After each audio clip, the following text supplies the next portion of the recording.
Hello to all, my name is Deepak Ghosh और आज मैं आपको कुछ बहुत ही स्पेशल सिखाने के लिए आया हूँ. I have always heard this from my students that we are not able to mug up the vocabulary and sometime what happens that कि जब हम कोई वर्ड याद भी कर लेते हैं तो टाइम पर हमें वो वर्ड आता नहीं है and we get confuse. So today I have just chosen two words, or I want to give a message to you. The message is very important for all the English learners, that you are not supposed to cram the words. You are not supposed to mug up them. Rather, you need to understand them. उनको हम understand करेंगे because there are several words that they are different, and it depends upon their uses, that what meanings that they come up with. So we need to understand here.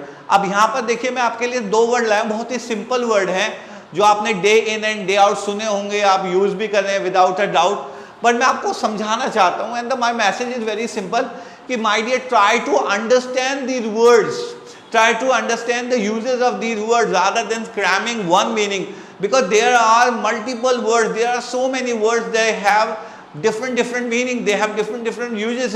So in that category I have picked two words. यहाँ पे देखेंगे पहला word जो मैंने pick किया है वो है लास्ट. बहुत ही सिंपल वर्ड है. सर ये क्या पढ़ा रहे हो? लास्ट हमें पता है, लास्ट पता है. भाई पता तो है आपको, लेकिन जो सुन तो लो मैं क्या पढ़ाना चाह रहा हूँ. लास्ट आपको पता है भाई, एक लास्ट का एक एडजेक्टिव. एडजेक्टिव क्या होता है? ये नाउन के बारे में बताता है. मैं कहता हूँ this will be my last class. हाँ जी सर समझ आ रहा है, ये आपकी लास्ट क्लास है. बिल्कुल ठीक. लास्ट यहाँ पे ये बता रहा है क्लास के बारे में. कौन सी क्लास है? लास्ट. ठीक है, ये बहुत ही सिंपल वर्ड है. चलिए फिर देखते हैं. Is this my last chance? क्या ये मेरा लास्ट चांस है? हाँ भाई. क्या है? चांस. लास्ट है. ठीक है भाई, चांस के बारे में बता रहा है. ये तो सर हमें पता है. भाई ये आपको पता है, आई अग्री. बट अब जो मैं आपको बताने चाह रहा हूं वो जरा समझिए. अब मैंने लास्ट वर्ड को ले लिया है एज अ वर्ब. वर्ब मतलब क्रिया है इसकी, यानी कि सेकंड फॉर्म है, थर्ड फॉर्म है. तो लास्ट का मतलब एज अ वर्ब क्या होता है? इसका मतलब होता है एक समय तक चलना. माय डियर, क्या बोलेंगे? एक समय तक चलना. जैसे their friendship will not last long, उनकी दोस्ती लंबी नहीं चलेगी. क्या कहा मैंने? उनकी दोस्ती लंबी नहीं चलेगी. कैसे पता चल रहा है? वर्ब है भाई. देखो विल नॉट के बाद मैं लास्ट यूज कर रहा हूं, तो विल नॉट के बाद क्या आएगी? वर्ब भी तो आएगी. दूसरा सेंटेंस देखते हैं. This meeting lasted only half an hour. उनकी मीटिंग जो है, यह मीटिंग जो है सॉरी, सिर्फ आधे घंटे चली. तो जब भी आपको ये कोई स्पैन बताना है, ये बताना है एक किस समय तक चली. जैसे बहुत सारे मैं आपको एग्जांपल दे सकता हूं कि जैसे this strategy will not last more than one day. Remember, listen, this strategy will not last more than one day. ये स्ट्रैटेजी एक दिन से ज्यादा नहीं चलेगी. कई सारे कॉलोकेशन भी है, जैसे last long, last forever, हमारी दोस्ती हमेशा रहेगी. Our friendship will last forever. जैसे उनकी पार्टनरशिप सिर्फ 2 दिन रही. Their partnership lasted only for 2 days. तो लास्ट के बाद आप वो ड्यूरेशन बताकर उस सेंटेंस को बना सकते हैं. तो बहुत ही इंपॉर्टेंट यूज है. मुझे नहीं पता कि आपको पता था कि लास्ट ऐसा वर्ड है जिसको आप एज अ वर्ब भी यूज कर सकते हैं. इसके बाद इसके साथ साथ कुछ मैं आपको कॉलोकेशन भी बता देता हूं. यानी कि कॉलोकेशन पे मैंने एक पहले भी वीडियो बनाई है, बट मैं आने वाले टाइम में और भी वीडियोस बनाऊंगा जिससे लास्ट वर्ड आपका और क्लियर हो जाएगा. जैसे आपने सुना होगा ये वर्ड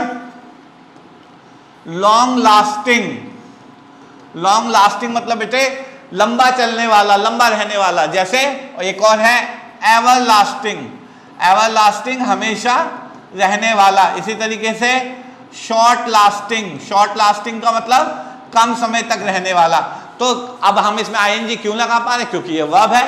तो यू नीड टू रिमेंबर कि last is not only an adjective but it also a verb. ये एडजेक्टिव ही नहीं है, ये वर्ब भी है.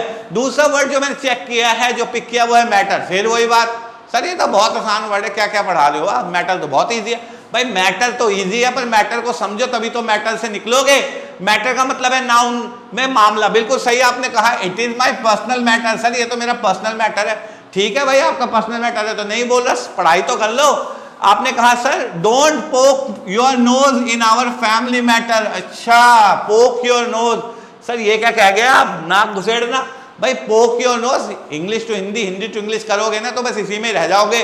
पोक योर नोज का मतलब है टांग अड़ाना. हिंदी में बोलेंगे टांग अड़ाना, इंग्लिश में बोलेंगे नाक डालना या नाक घुसेड़ना। So don't poke your nose, एक इडियम भी सिखाता जा रहा हूं, बिल्कुल ये तो चल ही रहा है। तो टू पोक वंस नोज का मतलब होता है बेटा जी टांग अड़ाना या टांग यू कैन से बाधा डालना, टांग अड़ाना, जो भी आप कह लो।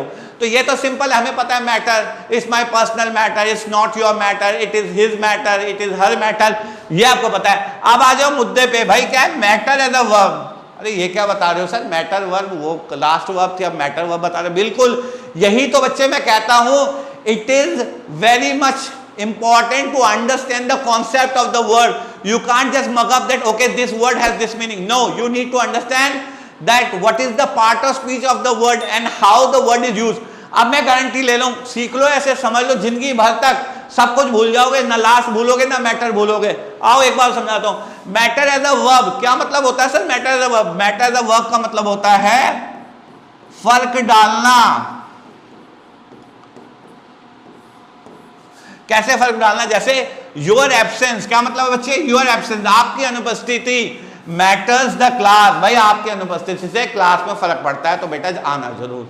Your absence matters the class, फर्क डालता है, समझ लो बात, समझो। Your absence matters the class, S लगाया है, वर्ब है तो लगाया है ना, नाउन में तो लगा नहीं सकता, इतना तो पढ़ाई होगा।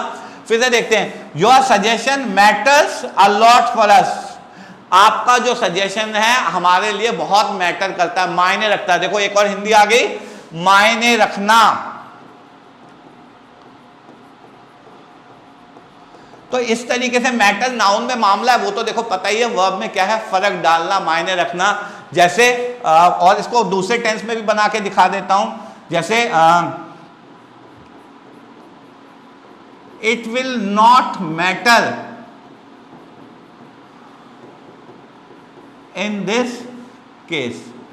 अब बड़ा अच्छा एग्जांपल है माइंड में बेटा, अगर जर्नली आपने बेटा पढ़ा भी होगा, अरे अच्छा आपको लगा इट विल नॉट मैटर, आप समझोगे सर ये तो मामला नहीं है, आप मामला समझ के पढ़ के निकल भी गए, आपने सोचा भी नहीं, समझा भी नहीं, बट नहीं, अब ये गलती नहीं होनी चाहिए। It will not matter in this case, इस केस में ये चीज फर्क नहीं डालेगी, इस केस में इस चीज का कोई ये चीज मायने नहीं रखेगी।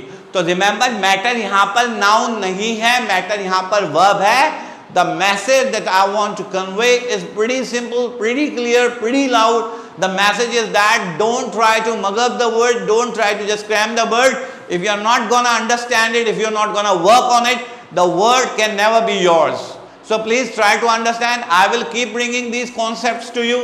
I will keep bringing these videos to you. What's your job? Just come here, turn to my channel, subscribe, like and learn. On this note, I will say you goodbye. See you again on the next video. Stay healthy, stay safe.